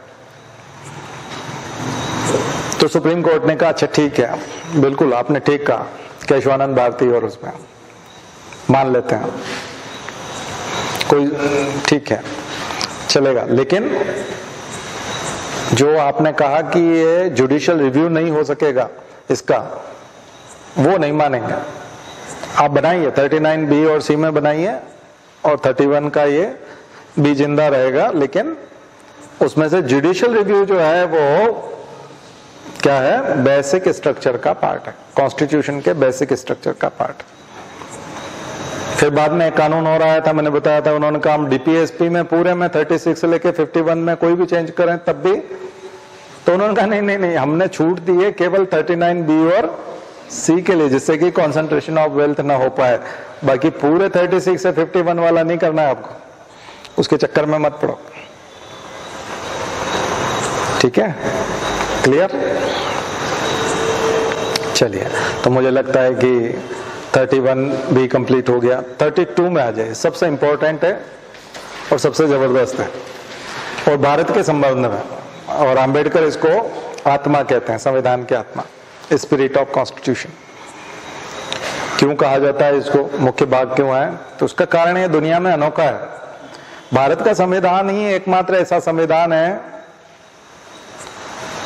जो मौलिक अधिकारों के साथ साथ मौलिक अधिकारों की गारंटी भी देता है। ये वो अधिकार है जो बोलता है कि ऊपर जितने भी मौलिक अधिकार आपको दिए गए हैं, अगर ये फुलफिल नहीं होते हैं तो आपको कोर्ट आपको दिलवाएगा इन मौलिक अधिकारों को। ये भी एक अधिकार है कि कोर्ट के माध्यम से आप प्राप्त कर सकते हैं, ये भी एक मौलिक अधिकार है। ये होना बहुत जरूरी था, नहीं तो फिर गारंटी नहीं है तो फिर उसका मतलब क्या है, ये तो फिर वादे हो जाएंगे। उसमें गारंटी है कि ये मिलेंगे ही मिलेंगे आपको, ये कोर्ट की जिम्मेदारी। न्यायालय बैठे हैं ना आपको दिलवाने के लिए, केवल घोषणाएं नहीं है, नहीं तो अदरवाइज वो डिक्लेरेशन हो जाते, चुनाव में जो वादे होते हैं वैसे हो जाते हैं। बोला नहीं, ये भी इनको प्राप्त करने का, और अगर ये प्राप्त नहीं होते हैं तो कोर्ट से प्राप्त करने का अधिकार है, आपको मौलिक अधिकार है, ये भी मौलिक अधिकार है, फंडामेंटल राइट। तो इसलिए बहुत इंपॉर्टेंट, कॉन्स्टिट्यूशनल रेमेडीज संविधान में ही दे दिया उसने, संवैधानिक उपचारों का अधिकार। इसलिए ये सबसे इंपॉर्टेंट अधिकार है 32, क्योंकि ऊपर जितने भी मिले हैं, नहीं तो कई बार लंबी चौड़ी बात होती है, लास्ट में बोलते हैं ना मजाक किसने शुरू किया था ठीक है ना, वैसा हो जाता, चुटकुला हो जाता है। अभी तक आपको बता, अच्छा 14 से लेकर 31 तक आए, और फिर बोले 2, तो बोले क्या दें, बोले फिर मजाक कर रहे हो, तो बोले शुरू किसने किया था लास्ट में वो चुटकुला हो जाता है, जो आप अभी सोशल मीडिया पे देखते हो, वो हो जाता। तो उन्होंने 32 में जाकर के गेम ही चेंज कर दिया। उन्होंने कहा ये जितना भी बोला है ना, ये बातचीत नहीं हो रही, व्याख्या करते करते भूल मत जाना कहीं, ये देने हैं, है ना, और कोर्ट की जिम्मेदारी है किसकी जिम्मेदारी है? कोर्ट की। और सबसे बड़ी चीज है, सुप्रीम कोर्ट की जिम्मेदारी ज्यादा है, हाई कोर्ट की कम है, सुप्रीम कोर्ट की ज्यादा है। हालांकि रीट्स के मामले में उसका वाइड है, हाई कोर्ट का। बताते हैं कैसे। सुप्रीम कोर्ट के लिए रीट्स बताइए, WRITS, रीट्स 5 प्रकार की रीट्स हैं। तो वो रीट्स की जो बात कही गई है वो इसमें है। रीट्स का सिस्टम हम लोगों ने लिया है ब्रिटेन से, इंग्लिश कॉन्स्टिट्यूशन। इंग्लैंड में जो क्राउन है वो उसके पास रीट्स जारी करने का अधिकार था,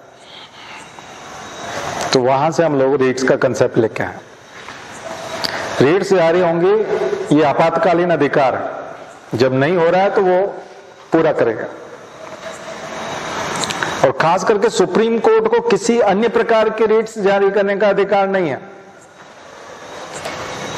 केवल इसी मामले में, फंडामेंटल राइट्स के मामले में ही रीट्स जारी करने का अधिकार है, जबकि हाई कोर्ट को दूसरे मामलों में भी रीट्स जारी करने का अधिकार।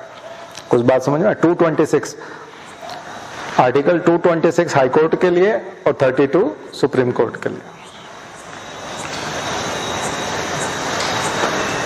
सुप्रीम कोर्ट को केवल और केवल फंडामेंटल राइट्स में ही रीट्स जारी करने का अधिकार है, जबकि हाई कोर्ट को फंडामेंटल राइट्स के साथ साथ दूसरे अदर इश्यूज में भी रीट्स जारी करने का अधिकार है। सुप्रीम कोर्ट डिनाई नहीं कर सकता, जबकि हाई कोर्ट ने डिनाई किया। पर एक का मामले में अभी सुप्रीम कोर्ट ने भी डिनाई किया कि हमारे पास केसेस ज्यादा, अब हाई कोर्ट चले जाइए पहले, उन्होंने गाइड कर दिया। लेकिन पिंग पोंग नहीं खेल सकते वो, दरअसल आपको करना ही पड़ेगा उसको, कोई भी करे। तो डायरेक्ट जुरिस्डिक्शन आपका सुप्रीम कोर्ट, सीधा प्रत्यक्ष। लेकिन आप राज्य सरकार उसमें भी जा सकते हैं, हाई कोर्ट में भी जा सकते हैं। ठीक है, चलिए शुरू करते हैं। पहला, बंदी प्रत्यक्षीकरण, हेबियस कार्पस। पहली रीट है habeas corpus, no locus standi. Locus standi नहीं है, इसका मतलब कोई भी व्यक्ति किसी भी स्थान से सुप्रीम कोर्ट जा सकता है, बाध्यता नहीं है, बाउंड्री नहीं है, एरिया डिसाइड नहीं है, कहीं से भी जा सकता है। हेबियस कार्पस, सशरीर प्रस्तुत करो, बॉडीली उसको लेके आओ, बॉडीली लेके आओ, शरीर से लेके आओ उसको। जबरदस्त है बंदी प्रत्यक्षीकरण। पुलिस ने अगर गिरफ्तार करके रखा है 22 के हिसाब से, उसने फॉलो नहीं किया सिस्टम और आपको बता भी नहीं रहे कि आपका आदमी कहाँ है, सीधा सुप्रीम कोर्ट, बंदी प्रत्यक्षीकरण, हेबियस कार्पस। किसी आदमी ने किडनैप करके रखा है तब भी, संस्था ने किडनैप करके रखा है तब भी, किडनैपिंग में भी, कंपनी ने करके रखा है तब भी। ये केवल स्टेट के अगेंस्ट नहीं है, अगेंस्ट होम ऑल, इसलिए लोकस स्टैंडाई नहीं है। आ गया समझ में? तो इसका जबरदस्त प्रयोग हो सकता है। मैंने आपको शायद पहले कभी बताया हो, मेरे पास जब मैं जन सुनवाई करता था, लोगों की प्रॉब्लम सुनता था, तब एक लड़की आई कि मेरा एक 2 साल का बच्चा है और मेरा पति जो है वो सब कुछ वाइंड अप कर चुका है, फोन उसने बंद कर लिया है, सिम चेंज कर लिया है और सोशल मीडिया से गायब हो गया, अकाउंट बंद करके। और मुझे पता भी नहीं वो कहाँ, लव मैरिज थी उसकी, उसको पता भी नहीं वो कहाँ का रहने वाला था मूल। और वो जिस फैक्ट्री में काम करता था, जिस कंपनी में, वहां जाती हूँ तो गेट से भगा देते हैं, अंदर जाने नहीं देते। तो हमने फिर उसको ये आइडिया दिया था, हेबियस कॉर्पस लगाओ। हेबियस कॉर्पस लगाओ मतलब मेरा प्राइमरी रिलेशन है, मैं पत्नी हूं, मेरा पति कहाँ है ये मुझे पता होना चाहिए, लेकिन मुझे ही पता नहीं है, इसका मतलब वो गायब है। उसका आप ये मत बताओ कि वो जिंदा है, अच्छा है और वो काम कर रहा है किसी कंपनी में, ये बताओ मत। बोले सर मुझे उसके साथ नहीं रहना, क्योंकि उसके पिताजी आए थे, बोले सर अभी हम भी नहीं भेजना चाहते, ये भी नहीं रहना चाहती, इसके दिमाग से उतर गया वो, लेकिन ये एक बार मिलना चाहते हो। ये बोले मैं एक बार मिल करके उससे पूछना चाहते हैं तुमने ऐसा क्यों किया, बस इतना करा दो आप। मैंने कहा आसान है, हेबियस कॉर्पस लगाओ, सिंपल है। सशरीर प्रस्तुत करो, मेरा पति गायब है, पता नहीं किसने किडनैप कर लिया, प्रस्तुत करो। तो पुलिस को ऑर्डर हुआ, पुलिस गई, पकड़ ले आई उसको, बातचीत हो गई उसकी। बात समझ पुलिस को तो एंट्री देनी पड़ेगी ना कंपनी में। अब आपको समझ में आया कितना सरल सा सॉल्यूशन है। हेबियस कॉर्पस, सशरीर प्रस्तुत करो। सहारा श्री गायब हो गया था पैसा लेके, सहारा स्कैम, उसको प्रस्तुत किया, ढेरों जगह पे यूज हुआ है। मायावती कांचीराम के मामले में, कांचीराम से मिलने नहीं दे रही थी मायावती, क्योंकि उनको लगा बुढ़ापे में ये पता नहीं किसको डिक्लेयर कर देंगे बसपा के सुप्रीमो, तो फिर मेरी दिक्कत हो जाएगी। तो वो उसके परिवार के लोगों से भी नहीं मिलने दे रही थी कांचीराम। तब लोग लेके आए थे, लेकिन वो शायद पहले ही चल बसे, पता नहीं क्या हुआ उस केस का। लेकिन ऐसे बहुत सारे केसेस बंदी प्रत्यक्षीकरण के होते हैं। दूसरा मेंडेमस, मेंडेमस परमादेश, हिंदी में बोलते हैं इसको परमादेश।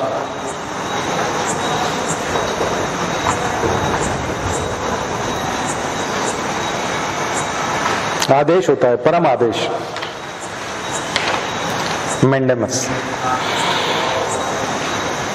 इसका परमादेश का भी लोकस स्टैंडर्ड नहीं होता है, ये भी किसी के भी अगेंस्ट हो सकता है, कॉर्पोरेशन के अगेंस्ट भी हो सकता है, ट्रस्ट के अगेंस्ट भी हो सकता है, और बहुत सारी संस्थाओं के अगेंस्ट हो सकता है। लेकिन परमादेश किसी मिनिस्ट्री वगैरह के अगेंस्ट नहीं हो सकता, तो कुछ रेस्ट्रिक्शन है परमादेश।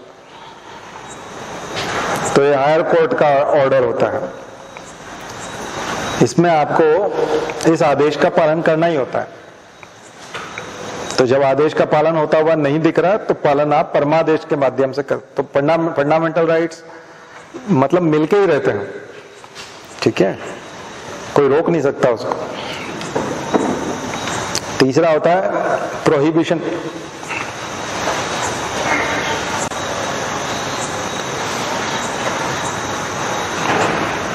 डोंट डू, प्रोहिबिशन, रोकता है।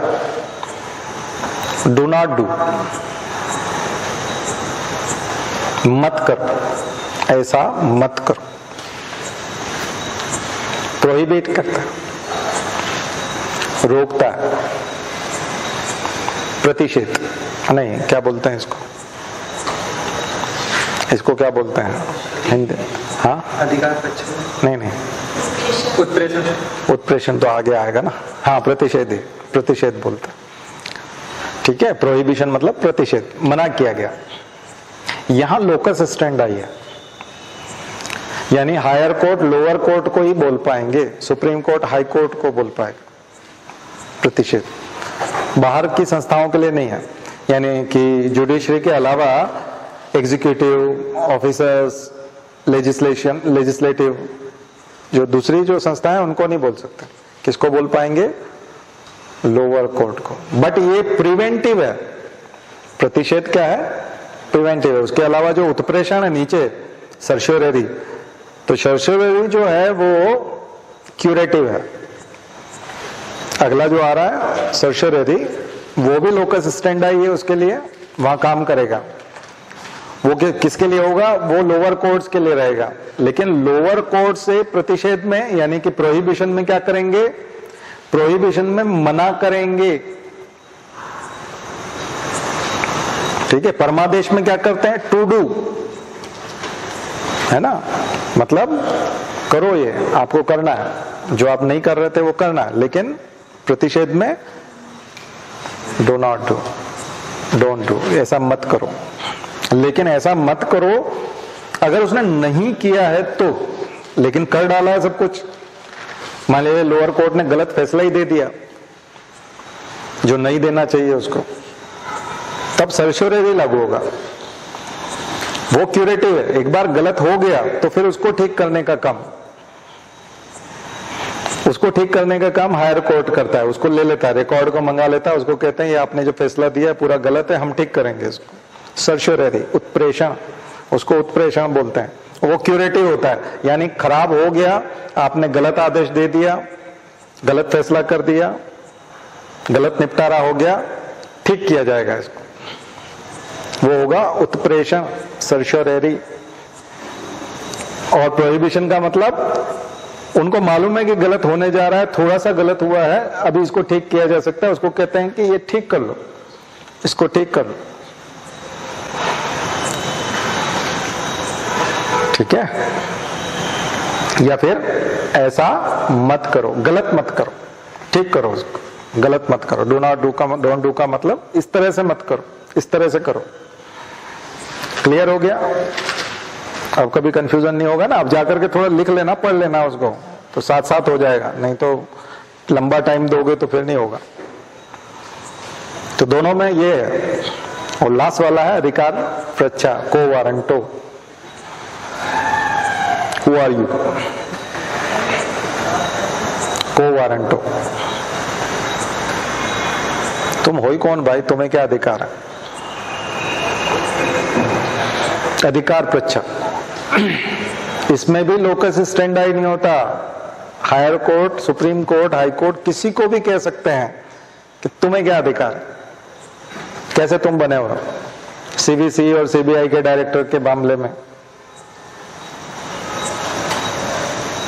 ठीक है।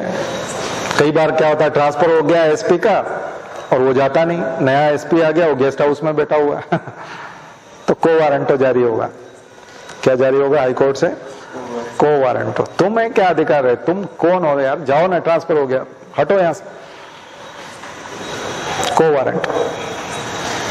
गायत्री शक्तिपीठ के ट्रस्टी हटा दिए गए मान लीजिए चुनाव करके, और वो यहाँ का अध्यक्ष जाता नहीं पुराना वाला, तो को वारंटो जारी करवा दो।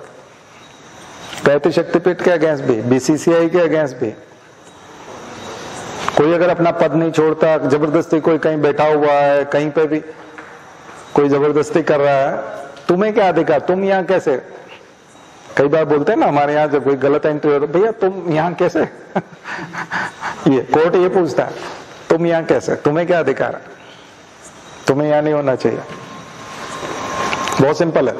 और इसके लिए लोकस स्टैंडर्ड नहीं है, ये सभी के लिए, सभी के, स्पेशली फंडामेंटल राइट्स की सुरक्षा के लिए ये 5 टूल्स हैं।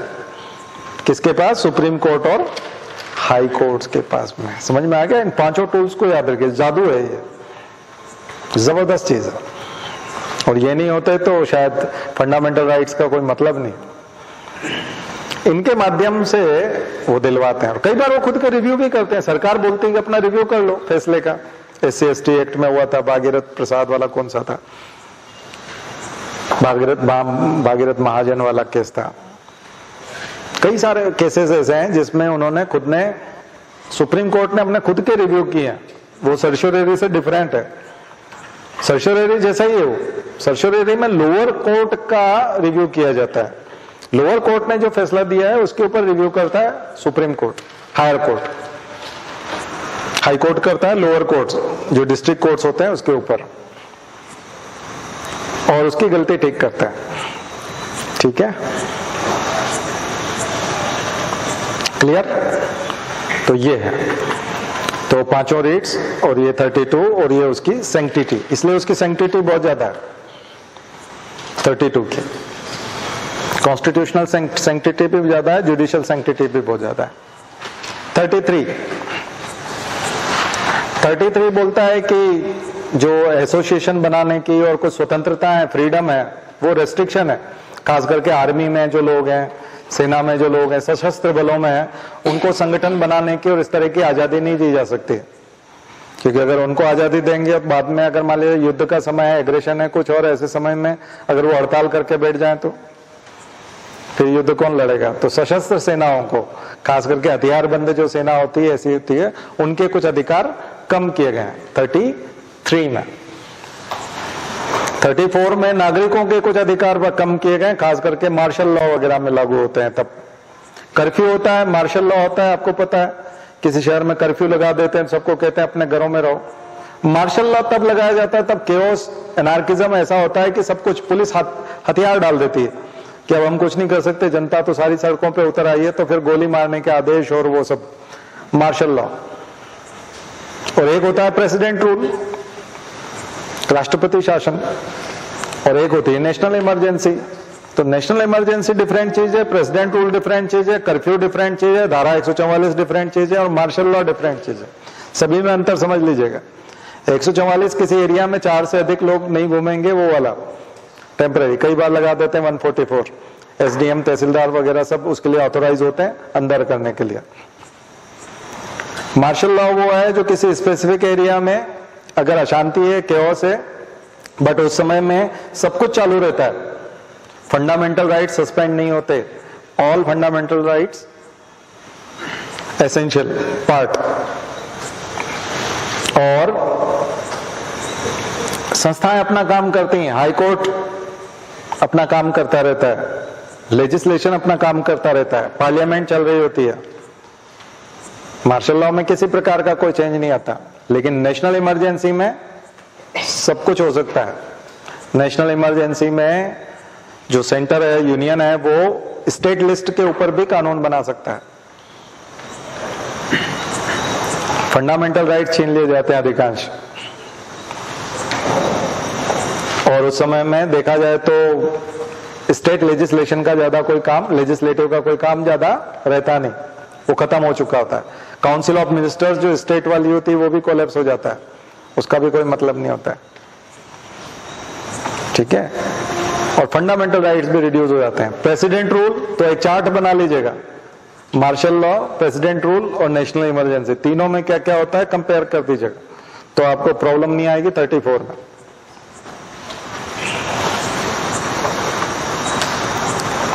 ठीक है। 35 क्या है, बहुत कम किताबों में दिया रहता है।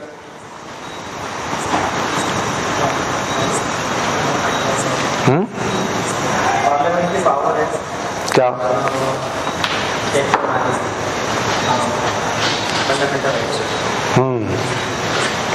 तो फंडामेंटल राइट्स के मामले में पार्लियामेंट किसी भी हद तक जाकर के कानून बना सकती है, ठीक है। जो हम 13 में पढ़ते हैं उससे ज्यादा जाकर के पढ़िए, ज्यादा नहीं है वैसे। 33, 34, 35 तो ज्यादा जगह दिया ही नहीं रहता, 32 पे जाके एंड हो जाता है। हमने पूरा ही कर दिया इसको, ठीक है। फंडामेंटल राइट्स पूरे 12 से 35 तक सारे आर्टिकल क्लियर हो गए होंगे, ठीक है। तो कोई प्रॉब्लम नहीं है। अब उसको जाकर के एक बार रिवाइज जरूर कीजिए और नोट्स जरूर बनाइए, ठीक है। और घूमे फिरे प्रश्नों को भी देखिए, उसके जो वो घुमाता है क्वेश्चंस को, तो उसको भी करना सीखिए। चलिए, शांति पाठ। ओम देव शांति।